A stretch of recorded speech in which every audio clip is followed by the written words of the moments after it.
Welcome to USA Global TV and Radio, where our mission is to provide education, entertainment, hope, and inspiration. USA Global TV and Radio connects you with experts and audiences all around the world every single day to help you succeed in business and to live a richer life.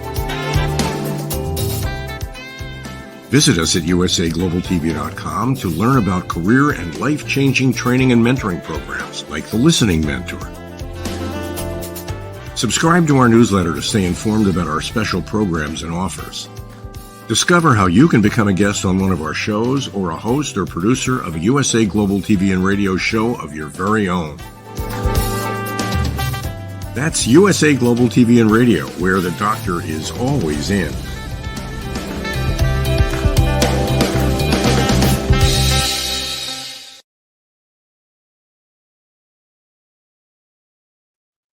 Hi, red.olaughlin here. We're on The Wise Ones on the USA Global TV and Radio Network. And today, one of my good friends here in the Houston area, he's an attorney. He's also an author. We've shared many discussions over the years, a lot before for COVID, but really neat guy. Just looking so forward to the conversation today. So with that, Russell Little, please join us. I'm so happy to be here, Red. We've talked so many times about your books and about what you're studying, and I was excited to see that I could be on this with you. Well, right now you're in you're in path of the hurricane, so we understand that if things go dark, there's a reason, and at some point in time you may rejoin us, but it's not gonna happen. But if it does, we know why, so that's fine. You're an attorney, and you've been in Houston for a while. And so let's start with that. When did you decide to become an attorney, and why? Well, it's a weird story, Red.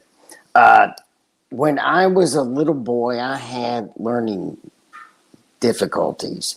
I couldn't speak, so I had to go to a learning specialist. Nobody could really understand what I was saying till the second grade. And I had learning disabilities. And so they were always, and this was back in the 60s and 60s when it wasn't really a thing to help, especially boys that were having learning disabilities. And so they were constantly giving my parents counseling. And one of the things they told them was that I should, since I had reading problems, I should read the newspaper every day. So I started as like third grade reading the newspaper every day. And the place that I read was the editorial page.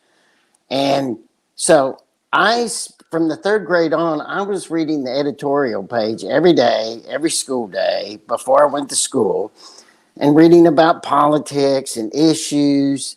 And so from a very early age, I wanted to be an attorney. From that, I came from a blue collar family. So it was alien to want the type of things that I wanted. But that's how it started. It started from having reading problems and having to read the editorial page every day. It's a strange thing. But that's how it started. And that's when I began wanting to be an attorney. Now, you're a native Texan. Was there a reason you picked out certain schools to go to? Yes. Now, I went to 5 undergraduate universities. I didn't really care where I went to undergraduate school because I knew one thing. I wanted to go to the University of Texas Law School. I love Texas. I watched their football team with my mom as a little boy. I was from the strange family of my father really didn't like football, but my mother was one of those football crazy moms. And so I would watch Texas play. I remember watching Texas win the national championship in the 60s, watching it with my mother. And I loved the school. And as I got to high school and I started studying where I wanted to go to law school and what I needed in college, undergraduate school, to achieve an acceptance at the University of Texas. I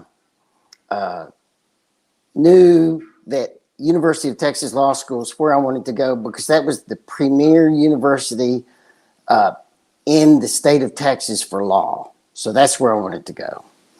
And after that, throughout my undergraduate time, my only intention was to make sure I made straight A's the entire time because that was the only way a poor kid like me was going to be able to get into the University of Texas Law School.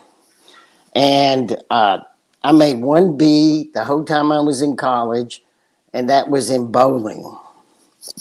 I can't explain that. But everything else was an A, and I knew I had to do it to get into the law school. And that's quite unusual because I graduated out of 600 kids in my high school graduating class. I graduated 392.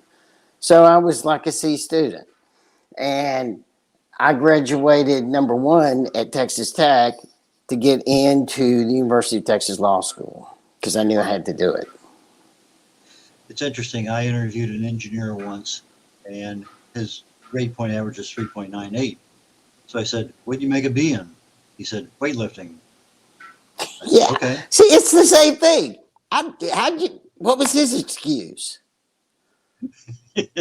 Well, he wasn't much of a weightlifter. Let's put it this way: he had a very lean body, but there's no muscle mass to go with it. But why he ever chose that one to take as a class, knowing that maybe you think you could do well, but it's interesting because we were having a problem with the solvent recovery system at our company, and I blew him off because he had a long beard and just real shabby kind of guy, very smart. And about 10 days later, I get this 40-page report saying, here's 8 different ways you can fix that solvent recovery system, along with estimates on costs of. Anyway, I was blown away by his writing and his ability to analyze something he knew nothing about at that time. And I hired him, and he saved us $2 million the first year just in production costs on the floor. So anyway, it's just little things. And you look like a genius for doing it, didn't you, Brad? Well, it never hurts to hire the right people. You know that. Exactly. Okay, so you became a lawyer. Did you move to Houston at that point in time, or did you practice somewhere before you came here? No, I did not. When I got out of law school, the week after I got out, I married a Houston girl. And then we moved to Amarillo, and I worked for a congressman that was campaigning for office. And we did that for about 5 months. And one day, my wife came out of her apartment, and it was a very nice apartment, and in Amarillo, and there were tumbleweeds blowing across the parking lot. And she called me and said, "I'm moving back to Houston. If you want to be married, I'll see you there." Click. And we've been married 41 years, so that tells you why I moved to Houston. Okay, so tumbleweeds drove you to Houston. No, my wife drove me to Houston. The tumbleweeds ran her back to Houston. She was a city girl, and she wanted to stay a city girl. Understand. The specialties you have basically kind of laid the groundwork for your writing of books. So let's talk about your specialty. Why did you choose what to specialize in? Okay, well, that's an interesting point, too. So when I got to Houston, I was hired by a trial law firm. And so for about 7 years, I tried basically car accident cases before juries. And that's a real rush for a while, but after a while, you're doing the same thing. So after about 7 years, I decided, enough with the car accidents. I want to do something different. So I went out on my own. I started doing both criminal law, and then I found that I had a real skill at family law. And the chaos that is family law, I actually operated better in. It's ironic that some of the ways a person's brain works can be interpreted as a learning deficiency when they're a child, but on the other hand, becomes an advantage as an adult. And that's the way it worked with me. All of a sudden, my learning deficiency went from not being able to work on one thing for 8 hours to I could work on 8 things for 8 hours. And therefore, the chaos of a trial of a courtroom wound up being my advantage over my opponents. And so I evolved into the last 25 years of my practice into being a family law or a divorce trial lawyer. And that's really where I found my niche. And I dealt with people, undescribable problems, and I dealt with matters that and characters that you come across some people, they're just not like everyone else. And those were people that I wanted to write about. And I was working on books all through my career, but the problem is you get busy with being a father and a husband and your career. And sometimes it takes something extra to push you over the limit so you can finish those books. And that's what I needed. So Murder for Me is your book. And you Murder started for Me that. was Go ahead. Murder for Me was my first book. It first came out a few years ago, and then it was re-released under my new publisher in May in preparation for the next book, which ironically is Murder by Storm, which has a hurricane in it. And as we speak here, there's a hurricane looming over Georgia. And so the experiences you had in the courtroom, the people you dealt with, observed, become integral to the development of the plot of this book. Is that true? It's crucial. It's crucial. The main antagonist in this book is a merging of specifically two people I came across, and who gave me the idea for it.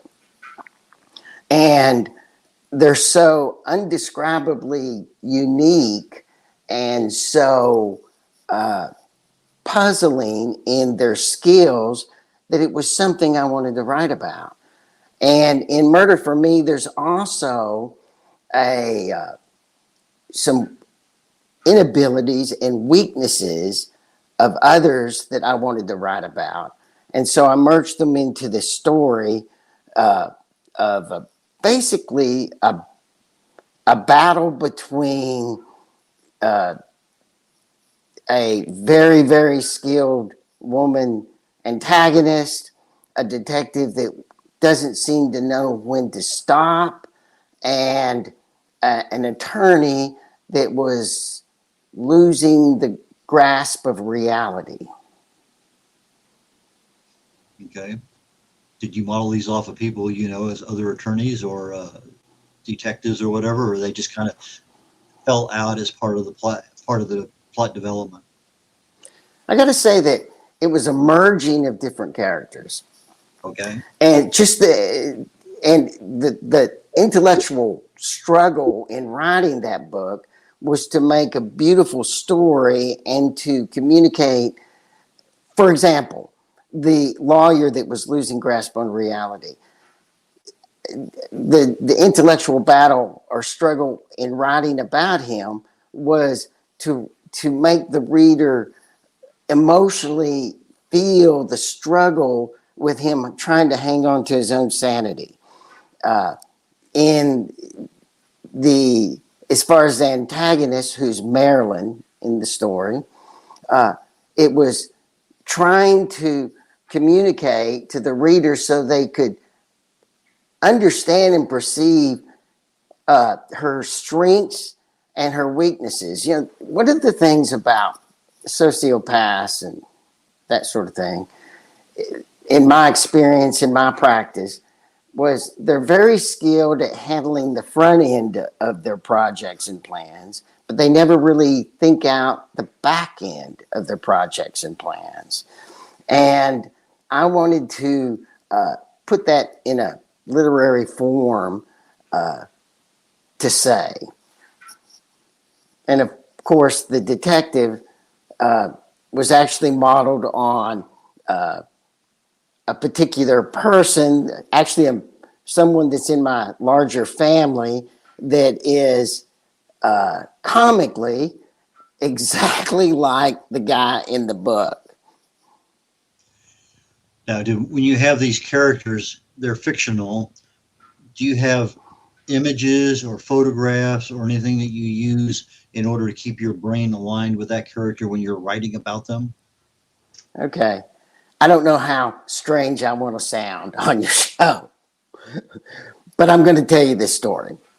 So, when I was writing Murder for Me in the book right before it, which turned out to wind up being not a book, but a character development. I didn't realize it at the time, and I didn't realize it until it was finished that I hadn't done a book. I had done a character development, and now it's time to do the book. I was working on Marilyn, and Red, because you're a writer, when you're writing, you become completely absorbed. You sit down, you start writing, and you look up, and it's been 4 hours or 5 hours, and your blood pressure's up, and because you're into your characters and your stories. Well, I went one step further than that. I actually had a dream one night while I'm in the middle of writing that Marilyn came to me and was yelling at me because I'd gotten her name wrong. I'd actually named her something else in the book that I was writing. She said, "My name's not that. My name is Marilyn." And I woke up in the morning and I told my wife, I had this dream, and Marilyn came to me. She's like, "Who's this woman you're saying, Marilyn, that you're dreaming about?" And I said, "It's my character. She came to me and said her name is Marilyn." She just kind of held her hand out to me and said, "You're creeping me out a little bit. Don't talk about that anymore." So that tells you how vivid these people are in my own mind. Yeah, subconscious mind is an amazing thing, and it can talk to you just as easily as anything else. You can feel textures, you can hear things, you can smell things. It's just, I mean, it's amazing when you start analyzing dreams and the response you get. But sometimes you have a dilemma, and you go to bed and you let your subconscious mind solve the problem. And somewhere, maybe subconsciously, that wasn't the right name. Doesn't matter, because boom, uh, it fixed it for you, right? Exactly. And if you've ever read the book Dreams by Freud, he goes into that. I know that it was, 120 years ago that Freud wrote the book Dreams, but it's quite a dramatic explanation of his theories on it. And, and it's so dramatic. Frankly, I haven't been able to. I tried to read the book twice. I had to stop because it was so disturbing. So I recommend you, if you haven't read Dreams by Freud, you read it. Dreams by Floyd. Freud, Sigmund Freud, Oh, the great Freud. psychotherapist. Yes. It's a great book I'm that I haven't finished. I talk with some experts in the field of dreams over lunch and things like that, and it's interesting if you pay attention to your dreams. Like I say, I can smell aromas, I can feel textures, I can feel lots of things in my dreams. People talk to me. It's amazing how vivid everything is at the moment. And then sometimes you wake up and you remember for about 0.3 seconds, and then no matter what you do, you can't resurrect it. But, Exactly. And I'm that way too. I don't remember my dreams more than a few seconds, which is why it's so bizarre that I remember this dream. It's bizarre.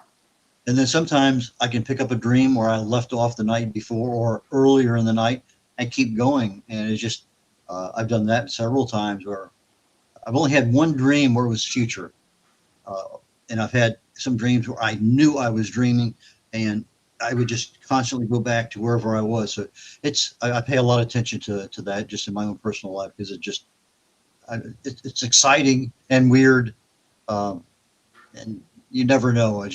Maybe I'll end up writing a novel and I'll need to pull some of that stuff in. But okay, so you have a an abyss of characters from your legal days, and they become characters in your book.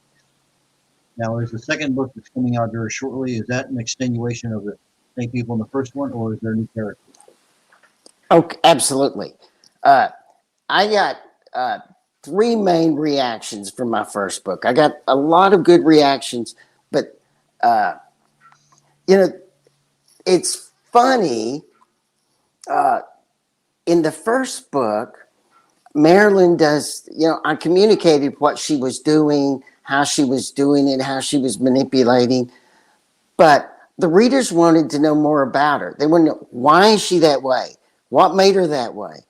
I just that was the biggest questions I got, and so in the second book, I wanted to explain who Marilyn was more, why she was the way she was, why she had the ability she did, and actually, I found the intellectual challenge of writing the second book was to, as a man, to write in a clear perspective of a woman. And and that was my intellectual challenge. And I found it very hard. I had to work very hard to do it. It took a lot of rewrites to do it right. But I wanted to explain that. And at the same time, I had gone through Harvey. I think that you went through Harvey too in the Yep. greater Houston area.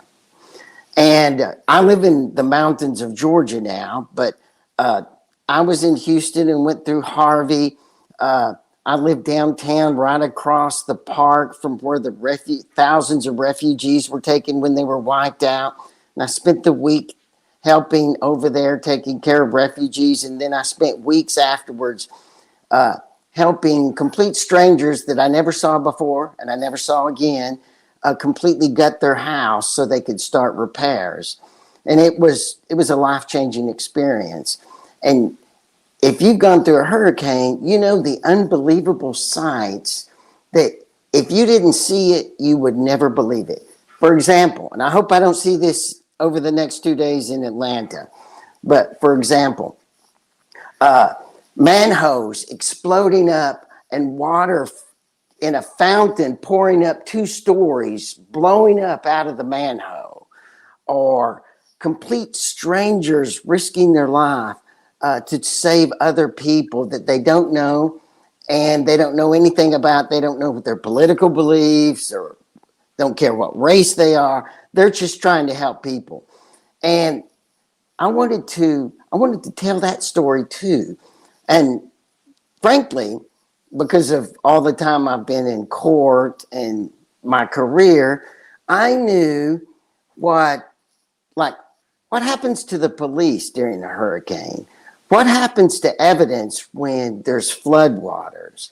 And I thought that would make it a perfect instance to tell the other stories I wanted to tell and also put a murder thriller in the middle of a hurricane and tell the stories of what a hurricane's like. And so that's what I did. Flooding is one thing. We just had Hurricane Beryl here in Houston a couple months ago. We were without electricity for 7 days. You end up with flood damage in your home, water's up 2 feet, 6 foot eight. I mean, I've had friends with amazing damage to their house, but they're resilient. You're 10 days without electricity and you manage to survive and you stay here and you rebuild. It's hard, but as you say, you help people. It's an experience you don't want, but it's an experience that you accept, especially when you're of value to others. So, and maybe that's the reason God put us in those positions to help others. Anyway, is there a third and fourth book in this series with Marilyn? There is. I don't want to go into much about it. It's called Murder by Trial. And one of the things that I don't think that people really appreciate or understand because they're not in the system is the difference between facts and truth and the facts and truth that a jury hears and perceives and makes their decisions on. Those are two different things. And so in my next book, I want to show that.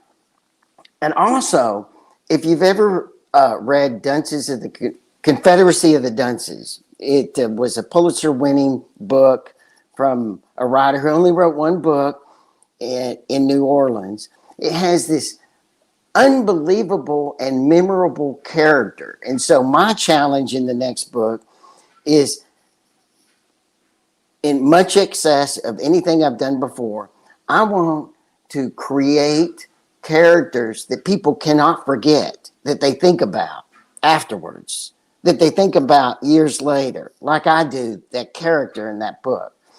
And so those are my intellectual challenges for the third book, and also to complete the story. Okay, so your characters are going to be alive and well in future books. The murder, not all of them, a okay, few of them. murder, and from Dragnet, we understand just the facts, ma'am. Is going to be part of the perspective of being able to interpret the thing. So now you've written children's books also, right? Right, which is bizarre. Okay, tell us a little bit about that. Okay. Red, you know me. We've been on several shows together before. You know what I'm like. I'm not a very feely person. So, I was a real dad. I was a family nerd as I was raising my children. I wanted to be in my children's lives. But one of the things I wasn't good at is things like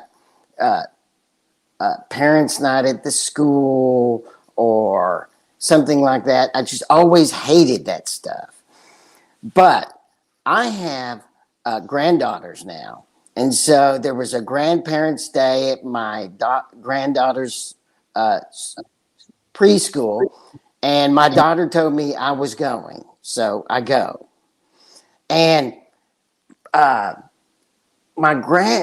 we're in her class. They're showing this stuff. I've got a smile on my face because my daughter told me to have a smile on my face. And my granddaughter I'm just like any other grandfather. You're crazy about your grandkids. Comes up with this stuffed elephant and shows me and says she loves elephants. And I was like, boom, there's a story.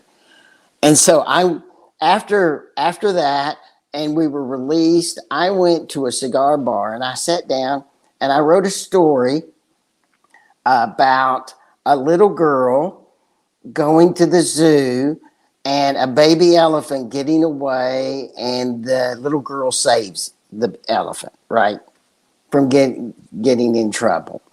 And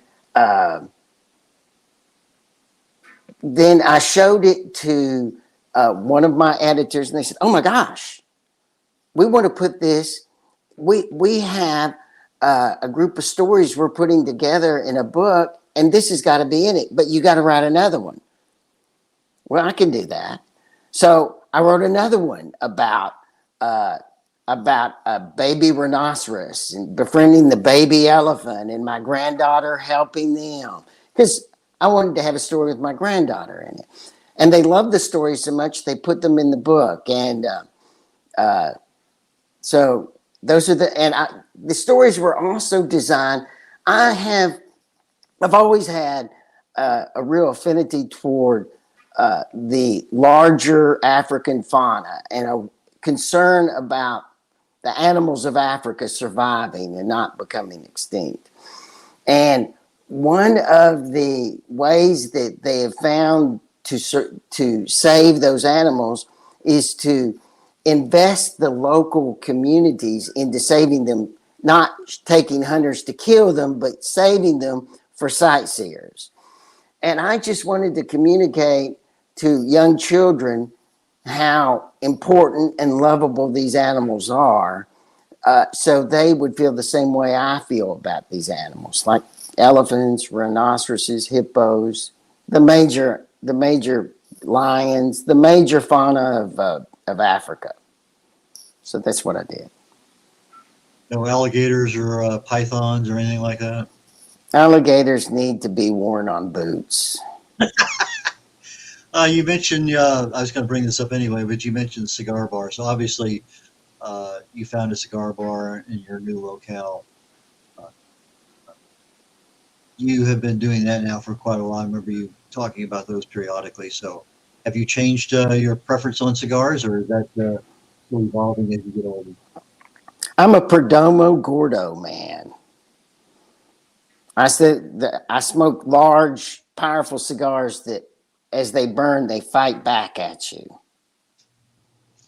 My father-in-law smoked cigars, but changed to pipes later in life. My dad smoked cigars most of his life, and that was a real challenge because I'm the oldest of 9 kids, and we're in a sedan. My dad's smoking a cigar with the windows up. Yeah, that was way it was way back then. It was. Let me tell you the way it is now, Red. The way it is now is I'm not allowed to come in the house in the clothes I wore at the cigar bar. I have to change clothes before I come in. Because it's not only am I not allowed to smoke anywhere around here except the patio, but I can't go into the house with the clothes I have on. So that's how much the world has changed since your dad had a cigar in the car.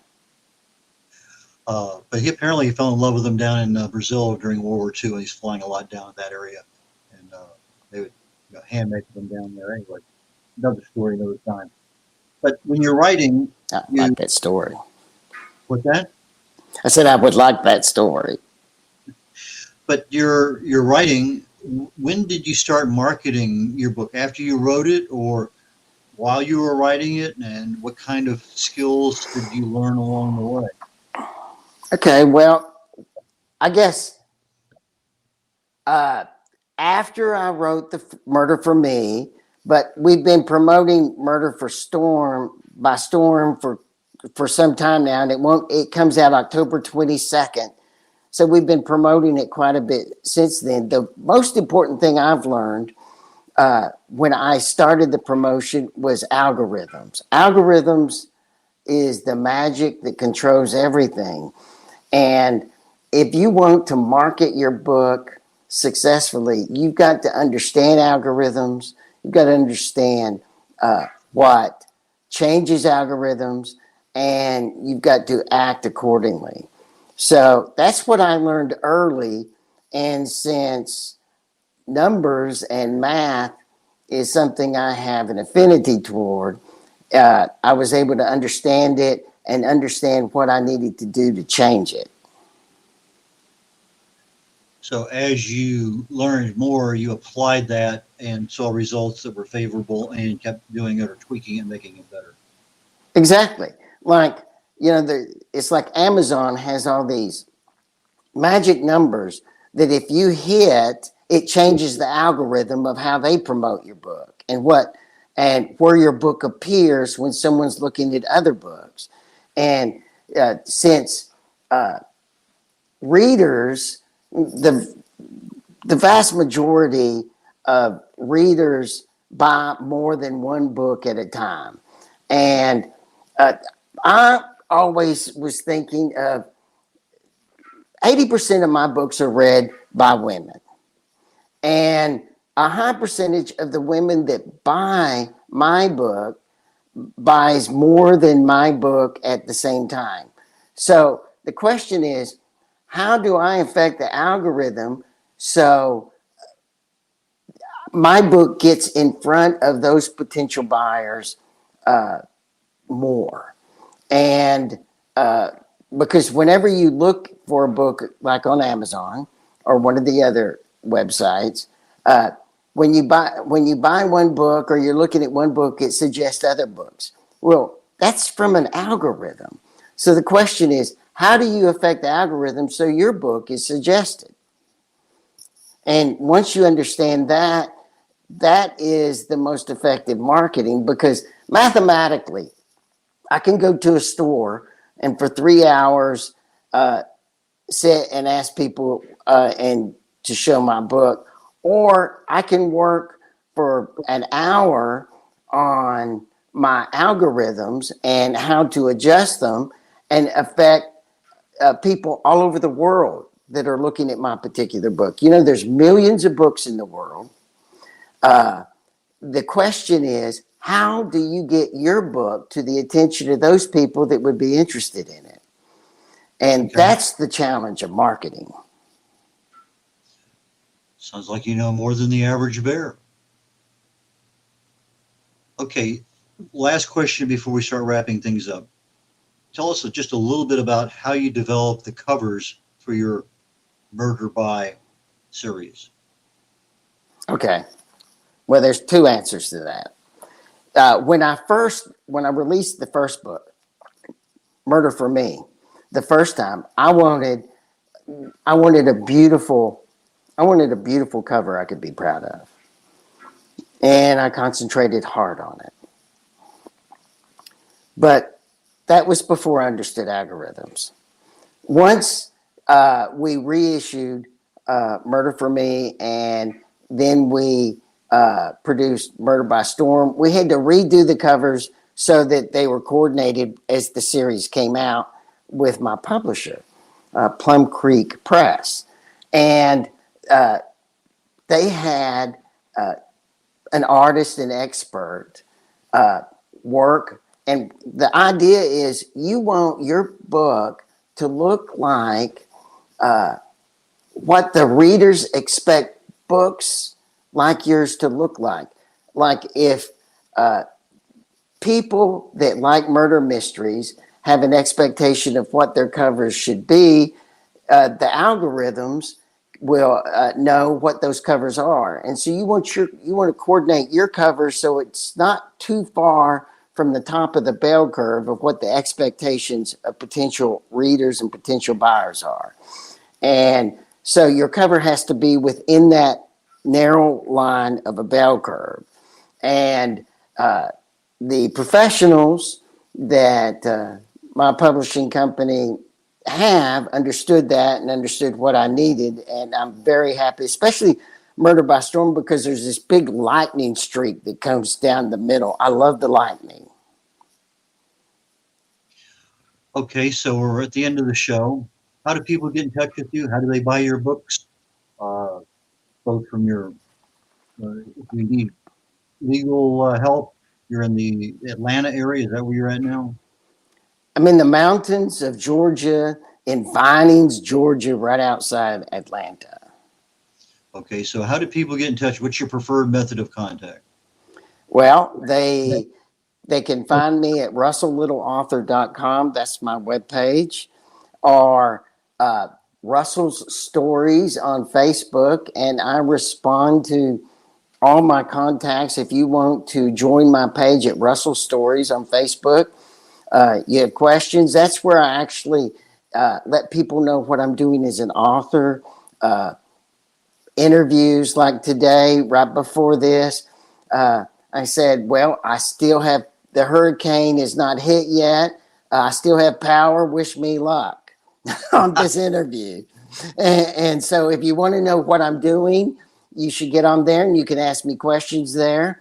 Below this, you can see where my email is at russell@russelllittle.net.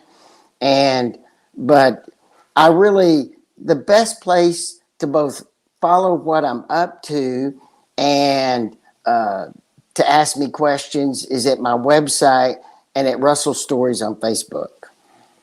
Okay, so from a perspective, you can buy the books on Amazon, but you can also buy them on your website. They should go to Amazon right now. And I'm sorry I didn't answer that part of the question. Murder for Me is on sale now. It's been on sale with the new cover since May. October 22nd is the launch date of Murder by Storm. They can pre-buy now, and I asked them to please do that. And October 22nd is when it comes out. Okay. So for our audio audience, Russell Little author. Russell is Russell,